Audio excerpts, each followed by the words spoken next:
Hello everyone, let's start today's portion. Today we are going to start with one activity which is given on page number 3. Fill in the blanks properly. Here I will take first and third, you have to solve second one. In first example, triangles are given and their height is shown. In this diagram, triangle ABC, जो triangle त्यांनी विचारलेला आहे तोच consider करायचा. Triangle ABC, this triangle. Now here समजा तुम्हाला इथे थोडं जरी कठीण वाटत असेल, सर्वच मुलींना नाही, काही मुलींना डायग्राम बघितल्याबरोबर पटकन लक्षात येतं की कोणता बेस आहे आणि कोणती हाईट आहे. काही काही मुलींना थोडा वेळ लागतो. अशा वेळी काय करायचं, जे ट्रायंगल त्यांनी विचारलेले आहे, triangle ABC and triangle APQ, मग त्यांना सेपरेट करायचं या पद्धतीने. कठीण जात असेल त्यांच्यासाठी, सर्वांसाठी नाहीये. Here I have separated ABC and I have shown here AR is the height. Then what is another triangle? Triangle APQ.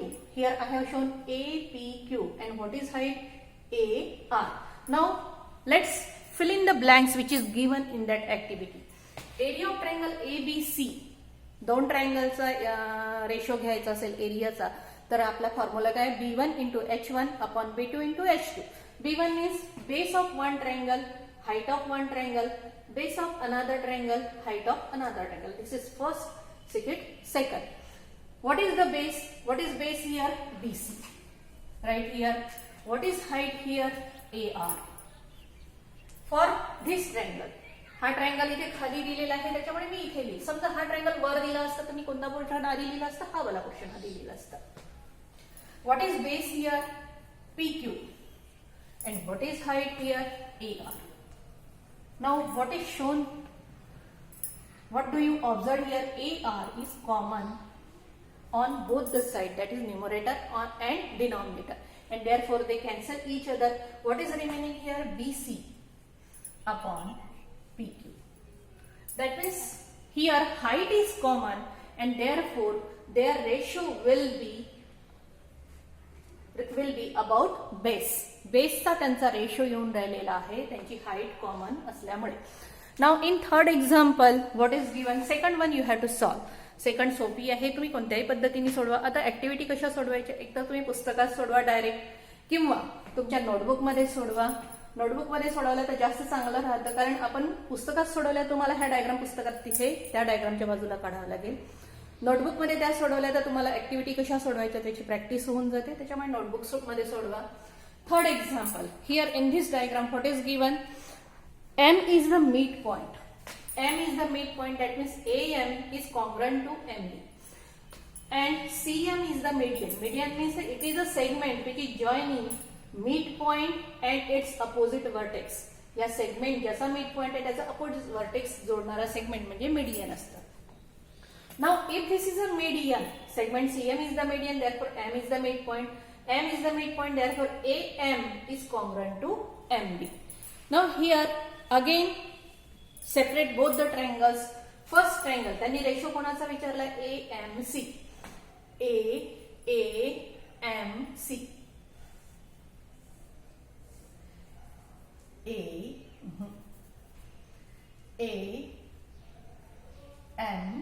AMC. Now for AMC, this is height. Show here height. Another triangle BMC. BMC. This is obtuse angle triangle C. BMC. Now for this obtuse angle triangle, what is height? This one is height.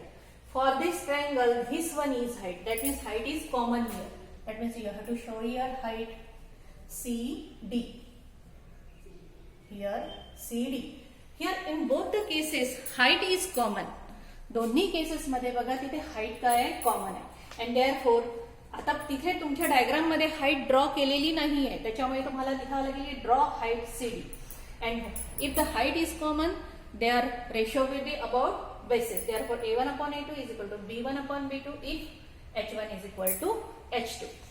Area of triangle AMC हा वाला घेतला, याचा base B1 कोण आहे? AM. Area of triangle BMC, and this one is the height.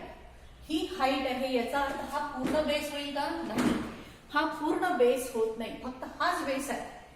ही काय केलं आपण, height show करायसाठी हे वाढवलेलं आहे, परंतु याचा बेस काय आहे, ही बघा डार्क लाईन जी केलेली आहे तोच बेस आहे त्याचा, आणि या बेसवर ही हाईट आहे, CD ही हाईट आहे. And therefore what is base? BMC मध्ये बेस काय आहे? BM. Now AM is equal to BM.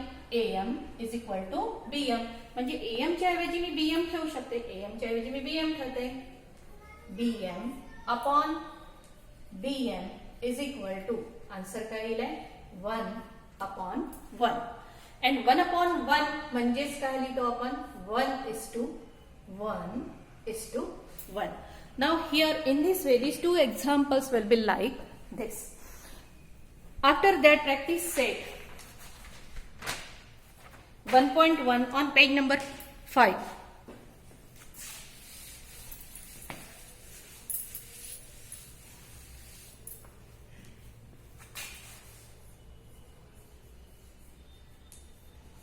Practice set 1.1 page number, खाली डिनॉमिनेटर मध्ये नेहमी काय लिहिलेला राहिलाय? पेज नंबर 1 पेज नंबर लिहिलेला आहे. फर्स्ट एक्झाम्पल, अतिशय सोपं असं एक्झाम्पल आहे. Base of triangle is 9 and height, base of a triangle म्हणजे एका ट्रायंगलचा base 9 and height is 5. Base of another triangle is 10 and height is 6. Find the ratio of areas of this triangle. अतिशय सोपी example आहे. Base of one triangle B1 is equal to 9, unit वगैरे काही दिलेलं नाही. H1 is equal to 5, B2 base 10, H2 is equal to 6, and you have to calculate here A1 upon A2 is equal to question mark, and therefore we know that A1 upon A2 is equal to B1 into H1 upon B2 into H2.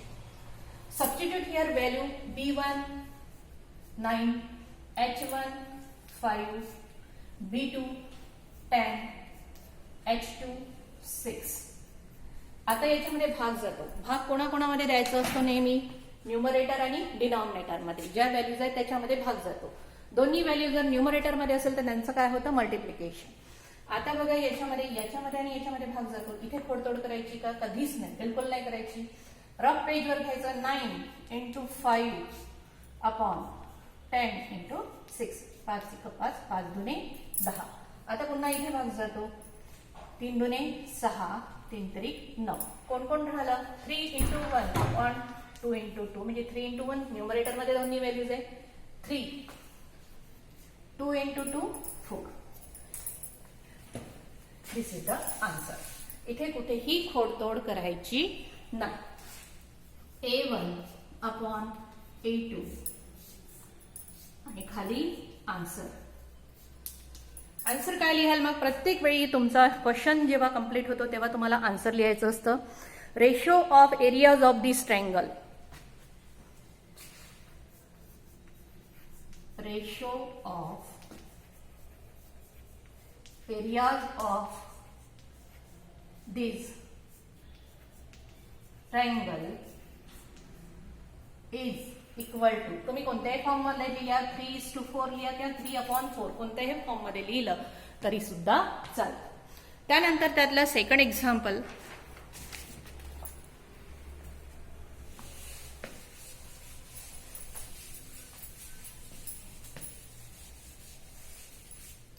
Second example हे सोपी आहे, ते तुम्हाला सोडवायचं आहे page number 6 वरचा. मी घेते एकदम third example.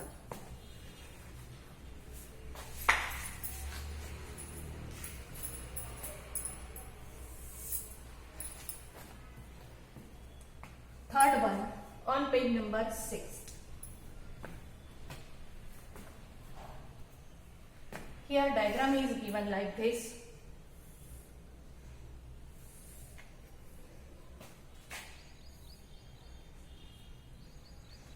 PQR, PQR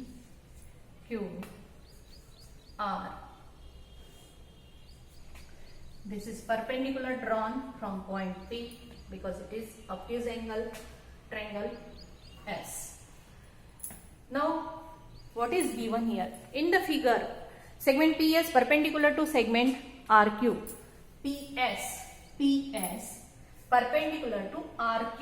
RQ म्हटलेलं आहे त्यांनी सेगमेंट RQ, कारण ही RQ याची बाजू कन्सिडर करून ही अशी वाढवलेली आहे, म्हणून इथे बघा काय दिलेलं आहे, एरो दिलेला आहे. Segment PS is perpendicular to RQ. Segment QT is perpendicular. This is perpendicular to segment PR. Segment PR. RQ is 6.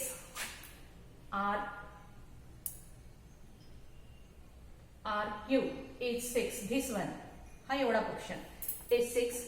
PS is also 6. This one is also 6. And PR is 12.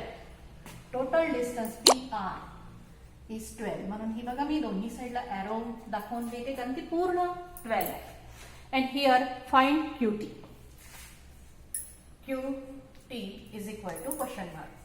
Answer. इथून सुरुवात करायची आपल्याला. Now here first of all to calculate QT we must know the area of this triangle. Triangle PQR. या PQR चा area आपल्याला माहित पाहिजे. Now what is the formula for area of triangle? Half base into height. म्हणजे हा triangle असा असेल तर मी हाही बेस घेतला तर मला इथली हाईट घ्यावी लागेल.